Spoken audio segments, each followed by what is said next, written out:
අයිබෝන් අද 2025 4 වෙනි මාසේ 8 වෙනිදා නලින් හේවගේලා ඊට අමතරව හඳුන්නෙත්තිලා දැන් නැවත මිනිසුන්ට මතක් කරන දෙයක් තියෙනවා. ඒ තමයි මේ එයාලා මේ රට බාරගද්දින් ඒගොල්ලන්ට ඩොලර් මිලියන 20ක්වත් තිබ්බේ නැහැලු. එහෙම රටක්ලු බාරගත්තේ. හඳුන්නෙත්ති සහෝදරයා කියනවා මොහොතේ නැව් තෙල් බා ගන්න විදිහක් නැතුව ගොඩ ගහලා තියෙද්දින්ලු ඒගොල්ලෝ මේ රට බාරගත්තා. ඇත්තටම එක්ක මේ මිනිසුන්ට මොකක් හරි මොලේ අමාරුවක් තියෙනවා.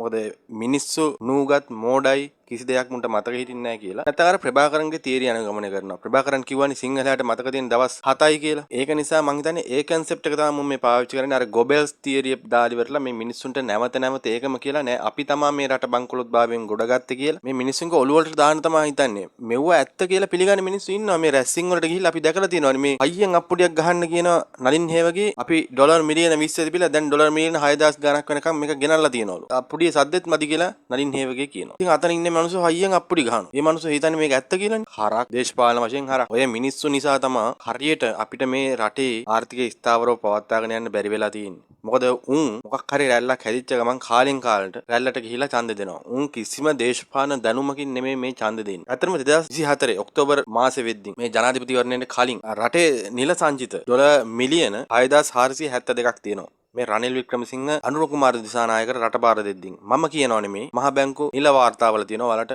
ඕන කෙනෙකුට ගිහිල්ලා බලන්න පුළුවන්. එතකොට රනිල් වික්‍රමසිංහ ඩොලර් මිලියන 6472ක් එක්ක බාර දීපු රට බාර අරන් තමයි මේ මිනිස්සු මේ අද ස්ටේජ් වල කියන්නේ ඒගොල්ලෝ ගද්දින් ඩොලර් මිලියන 20යි තිබ්බේ තෙල් නැව් මුහුදේ නවත්තලා තිබ්බා පෝලින් තිබ්බා. දැන් ඒගොල්ලෝ මේ මෙච්චර ගානකට ගෙනල්ලා තියෙනවා කියලා. මිනිස්සු ඒවට පිළිගන්නවා. මම විශ්වාස කරනවා. මම දන්නේ මේ මිනිස්සු මේ තරම් නූගත් මොකද කියලා. දේශපාලන වශයෙන් සමාජීය වශයෙන් මේ හැම දෙයකම මේ මිනිස්සු පුදුම නූගත්. මේ රටවල් ඇත්තටම හදන්න බෑ මේ මිනිස්සු ඊළඟටත් මොකක් හරි ඡන්ද රැල්ලක් ආපු ගමන් දැන් ඇත්තටම මේ මිනිස්සුන්ට මේක කරන්න බෑ මේක ආපහු පෙරලෙනවා. මේ ආණ්ඩුව මේක යන්නේ දැන් වලපල්ලටනේ. කොටස් වෙළඳ පොලේ ඉඳන් මේ ආර්ථික න්‍යායයන් ඔක්කොම දැක්කට පස්සේ මේකට ෆේස් කරන්න බෑ අනුර කුමාරලා දීපු කුෂිකර්ම ඇමතිකම දාලා දුවපු මිනිස්සයා කරන්න බෑ කියලා. මේ වාගේ ප්‍රෙෂර් එකක් මේ මිනිස්සුන්ට කොහොමත් ඕක දරාගෙන ඉන්න බෑ. අපි ඒව කියලා තියෙනවා මේ බලමාරුව වෙන කාලේ කියලා තියෙනවා මගේ කලින් වීඩියෝ බලන්න. ඉතින් ජනවාරි වෙද්දී ඩොලර් මිලියන 6086ක් වෙනකන් සංචිත බහිනවා. ඩොලර් මිලියන 6472ක් එක බාරගත්ත රට අනුර කුමාර. ඉතින් අනුර කුමාර ජනාධිපති වෙලා. ජනවාරි වෙද්දී ඩොලර් මිලියන 6086ක් වෙනකන් පහත වැටෙනවා. හිතන්න එයාගේ ටැලන්ට් එක කොහොමද කියලා. හැබැයි දැන් 2025 මාර්තු මාසෙ වෙද්දී ඩොලර් බිලියන 6517ක් වෙනකන් වර්ධනය වෙලා තිනවා. ඒ මුල් ආර මුදලේ ණය වාරිකයත් එක්ක. නැත්තම් මේගොල්ලෝ කරපු දෙයක් නෑ. දැන් මොකද්ද වෙලා තියෙන්නේ? දැන් ඒගොල්ලන්ට ලොකුම ප්‍රෙෂර් එක දැන් ඇවිල්ලා තියෙනවා. ට්‍රම්ප් 44ක බදු ගැහුවා. අපේ රටේ වැඩිම බදු ආදායමක් අපි ලැබුවා ඇමරිකාවට පනානය කරලා. දැන් මේ හඳුන්නෙත්තිලා කියනවා මේව මහ ලොකු දේවල් නෙමෙයි. අපිට මේක ඉන්දියාවත් එක්කත් කරන්න පුළුවන්. මේ ඉන්දියාවලත් අපනයන කරලා මේ දේ කරන්න පුළුවන් කියලා. ඇත්තටම වාර්තා බැලුවොත් ඉන්දියාවත් එක්ක ඇත්තටම මේ අපි අපනයන නෙමෙයි. ඉන්දියාව චීනය කියන රටවල් වලින් අපි ආනයනය තමයි වැඩිපුර කරන්නේ. අපනයනේ නෙමෙයි. ඒ නිසා මේ ගැන හරි දැනුමක් නැති මිනිස්සුયો මේ ආර්ථික න්‍යායයන් හරියට දන්නේ නැති මිනිස්සුયો ඊටත් අමතරව දේශපාලන දැනුමක් නැති මිනිස්සුયો ඉන්න තාක් මේ රට එකතැන පල්ලෙනවා. මේ හරක් බලාව මඩවනවා තිය. මේ ස්ටේජ් වල නැගලා කියන තරමක් මේ පච කෙබර කෙලින්නේ. ඕවට තවත් අහුවෙන්න එපා. අහුවෙන්න මේ රට වලපල්ලට තමයි යන්නේ. අයත් වෙන්නේ මේ ගෝඨාභය කරා වගේම අවුරුදු දෙකක් මේක වහලා මේක ගෙනහිල්ල වෙරලා මේ රට වලපල්ලට දාලා අයම අපිට බඩගින්නේ පෝලිං වල රැලි වෙනකන් දුක් විඳින්න වෙන එක. ඒක නිසා තවත් මුන්ගේ බොරු වලට අහුවෙන්න එපා. මුන්ට මේ රට කරන්න බෑ. මේ කියන බොරු තවත් උඹලා පිළිගන්නවා නම් ඇත්තටම උඹලා බත් කන්න එපා. තනකොට කාපල්ලා. උඹලා විශ්වාස කරනවා නම් උන් ගද්දින් ඩොලර් මිලියන 20යි තිබ්බේ කියලා මේ රටේ සංචිත. උඹලා බත් කන්න එපා. උඹලා තනකොළ කාපල්ලා. ඒක තමයි හරියන්නේ. ඇත්තටම මේ නලින් හේවගේගේ ගාල්ලේ රැස්වීමේදී අත්පුඩි ගහපු මිනිස්සු ගැන පුදුම කලකිරීමක් හිතුනේ. ඒ තරම් මෝඩ මිනිස්සු සෙට් එකක් තමයි එතන ගිහිල්ලා ඒ කතාව අහගෙන හිටියේ. ඩොලර් මිලියන 20ක් එක්කලා ඒගොල්ලෝ රට බාරගත්තා. ඒගොල්ලෝ දැන් ගෙනල්ලා තියෙනවා ඩොලර් මිලියන 6000 ගණක් වෙනකන් ගෙනල්ලා තියෙනවලු. මුහුදේ තෙල් නැව් නවත්තලා දෙද්දින් බාරගත්ත රටක්ලු මේක. දැන් මේ තරම් වෙනකන් වර්ධනය කරලා තියෙනවලු. පෝලිං එක්ක බාරගත්ත රටක්ලු තිබ්බේ. දැන් පෝලිං නැති වෙලා තියෙනවලු. මං හිතන්නේ මේගොල්ලෝ රනිල් වික්‍රමසිංහ කෙනෙක් මේ රට පාලනය කරා කියලා ඉවරලා කාල සීමාවක් තිබිලා නැහැ. මේ ගෝඨාභය මේක පැනලා දාලා දුවද්දින් අනුර කුමාර තමයි ජනාධිපති වෙලා මේ රට බාර අරන් තියෙන්නේ. අනුර එතනින් බාරගත්තා නම් ගෝඨාභය යද්දින් ඩොලර් මිලියන 20යි තිබ්බේ. තෙල් නැව් මුහුදේ නවත්තලා තිබ්බා. පෝලිං තිබ්බා. මාස 6න් පෝලිං නැවැත්තුවා. මාස 6ක් ගියෙත් නැහැ ඇත්තටම. මේ හැම පෝලිමක්ම නැවතුණා. රනිල් වික්‍රමසිංහ බාරගත්තට පස්සේ. එතුමා තරම් ආර්ථික දැක්මක් තියෙන ආර්ථික න්‍යායන් එක වැඩ කරන තව නායකයෙක් අපිට හම්බෙන්නේ නැහැ. උඹලා වැඩ කරන්න දෙන්නේ නැහැ එතුමාට. හිටපු අනික් දේශපාලන හොරු ඔක්කොම එකතු වෙලා එතුමාට වැඩ කරන්න දුන්නේ නැහැ. මඩ ගැහුවා. මහා බැංකු වංචාවක් කියලා මඩ ගැහුවා. ඇත්තටම වෙච්ච දේ උඹලා කවුරුත් දන්නේ නැහැ. මොකද්ද මහ බැංකු වංචාව කියනවත් ඔක කියන කෙනෙක් දන්නේ නැහැ. මේකෙන් ලංකාවට පාඩුවක් වුණාද නැද්ද? ඒ කිසි දෙයක් දන්නේ නැහැ. ඇත්තටම මේක හොරකම ඇල්ලුවේ කවුද? කෙන් රටට වෙච්ච වාසිය මොකද්ද? රනිල් වික්‍රමසිංහ තමයි මේ මහා බැංකු වාජ්ජාව කියන එකක් මේකක් අඳුරගෙන මොකද මේක 2007 ඉඳන් වෙච්ච දේ. මේකට විරුද්ධව ඇක්ෂන් එකක් අරන් ගල පර්චුවල් ට්‍රෙෂරි එකේ තිබ්බ ඩොලර් බිලියන 11කට වැඩි හෝල් කරගත්. ඒකෙන් රටට බිලියන 3කට වැඩි ලාභයක් ලැබුණා. ඩොලර් බිලියන මම හිතන්නේ 9 ගාණක් මහා බැංකු වංචාවෙන් වුණා කියන්නේ. වැඩිපුරත් එක්ක ඩොලර් බිලියන 3ක් අය කරගත්ත පර්චුවල් ට්‍රෙෂරි එකකින්. ඒකයි සියත නාලිකාව අදත් රනිල්ට ගහන්නේ. සියත කියන්නේ අර්ජුන් ඇලෝසියස්ලාගේ නාලිකාව. සියත අදත් රනිල්ට එලෙවල් වල ගහන්නේ වර්චුවල් ට්‍රෙෂරි එකෙන් ගත්ත ඩොලර් බිලියන 11ක් නිසා. නැතුව මේ රටට ආදරේට අර වැඩසටහන මේ වැඩසටහන කියලා ඔය මාවියල කියලා කරන්නේ මේ වෙන එකක් නෙමෙයි.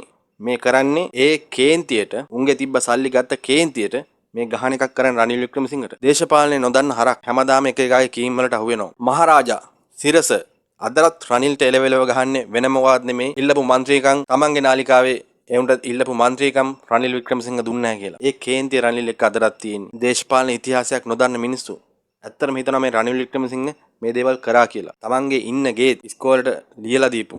තමන්ගේ හැම දේපලක්ම රජයට පූජා කරපු මිනිසෙක්. සල්ලි වල වටිනාකමක් ඒ මිනිස්සයාට නැහැ. ඒ මිනිස්සයාට හොරකම් කරලා කොහෙ ගෙනියන්නද? තමන්ගේ ළමා නිවාස තියෙනවා. ළමා නිවාස තනියෙන් නඩත්තු කරන තමන්ගේ දේපල වල දාගෙන තමන්ගේ තනියෙන් නෝනයි රනිල් වික්‍රමසිංහයි නඩත්තු කරන ළමා නිවාස තියෙනවා. එව්වටත් එතුමාගේ පෞද්ගලික වියදමෙන් විතරයි නඩත්තු කරන්නේ. එව්වටත් රජයෙන් කිසිම ආධාරයක් ඒගොල්ලෝ ගන්න නැහැ. එහෙම තියෙන මනුස්සයර තමයි මේ මඩගහලි වල වට්ටන්නේ. මොකද රනිල් වික්‍රමසිංහ කියන්නේ මම කලින් වීඩියෝ වලත් කියලා දෙනවා 2008ත් කලින් රනිල්ලා මේ රටට දායාද කරපු දේවල් නිසා තමයි මේ රට අදටත් දුවන්නේ. මේ ආර්ථිකය දුවන්නේ. අධ්‍යාපන ක්‍රමවේද, පාසල් පද්ධතිය, සෞඛ්‍ය පද්ධතිය මේ හැම දෙයක්ම විශ්වවිද්‍යාලෙ ඉඳන් විද්‍යාපීඨවල ඉඳන් මේ ගුරුවරුන්ගේ ඉඳන් හැමෝගෙම මේ පඩි වැඩි කරේ දෙපාර තුන්පාර වැඩි කරේ රාජ්‍ය සේවකයන්ට කවුද? රනිල් වික්‍රමසිංහ. රාජ්‍ය ආයතන නිර්මාණය කරන්න මූලිකත්වයේ ගත්ත කොග්ගල බියගම වගේ වෙළඳ කලාප නිර්මාණය කරලා මේ රටට විදේශ ආයෝජන ගේන්න මූලිකත්වයේ ගත්තේ රනිල් වික්‍රමසිංහ. තුමා තරම් වැඩ කරපු මිනිසෙක් මේ දේශපාලනයේ ලංකාවට කවුරුත් නැහැ ඇත්තටම. රනිල් වික්‍රමසිංහ එක වෙලාවක් කියනවනේ.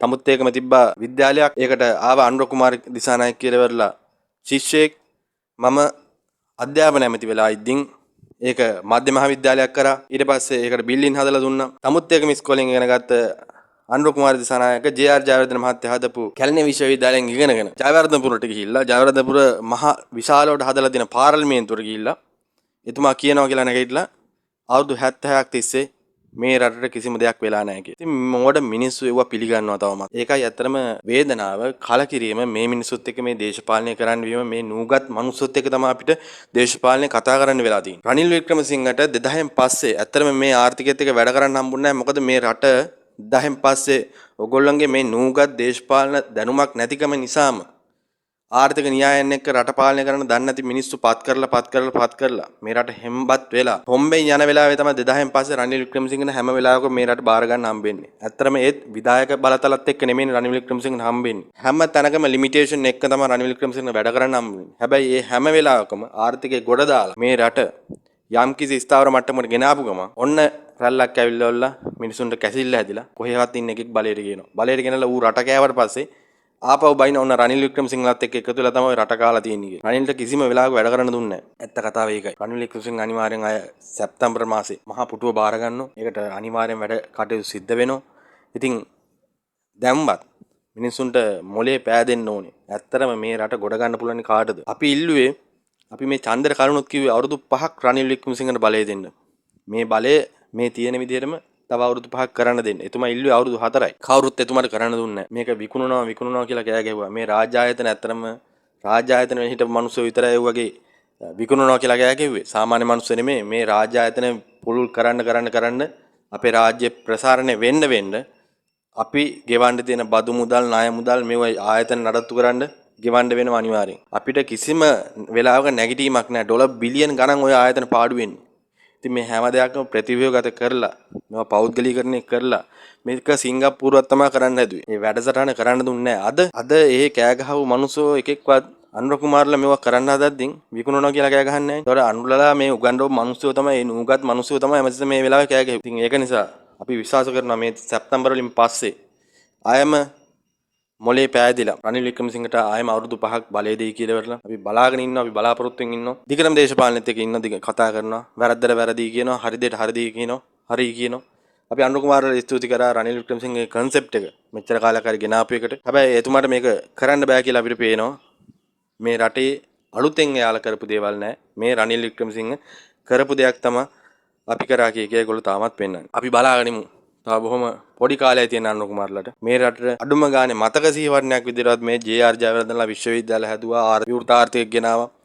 ඒ විදිහට අපිට කියන්න ජනාධිපතිවරු ගත්තට පස්සේ කියන්න අතලොස්සක් හරි දේවල් තියෙනවා. අපි බලන්නේ අනුර කුමාරත් මොනවාම හරි දෙයක් අඩුම ගානේ රට වෙනුවෙන් කරයිද කියලා. ඉතින් තව බොහොම පොඩි කාලයයි තුමට තියෙන්නේ.